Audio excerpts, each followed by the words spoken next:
গুড়ি গুড়ি বৃষ্টি পড়ছে আর অপরূপ সৌন্দর্যে ফুটে উঠেছে এই ঝিরি।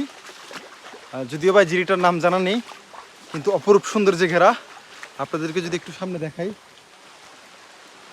দেখতে পাচ্ছেন অপরূপ সৌন্দর্যে ঘেরা আমাদের এই ঝিরিটা। আর এখানে একজন মহান সাধক গৌসুল আজম মেজভান্ডারী রহমতুল্লাহ আলাই, এই ঝিরি ধরেই তিনি বাবা গোলামুর রহমান মেজভান্ডারী এখানে সাধনা করেছেন এবং তার এই সাধনার জেরেই হাজার হাজার মানুষ মুসলমান হয়েছে, ইসলাম ধর্ম গ্রহণ করেছেন এবং যারা ভুল আকীদায় ছিল সঠিক পথ প্রদর্শন পেয়েছে। দোয়া করবেন আমাদের জন্য, যার উদ্দেশ্যে, যার আস্তানা বা যিনি যেখানে সাধনা করেছেন।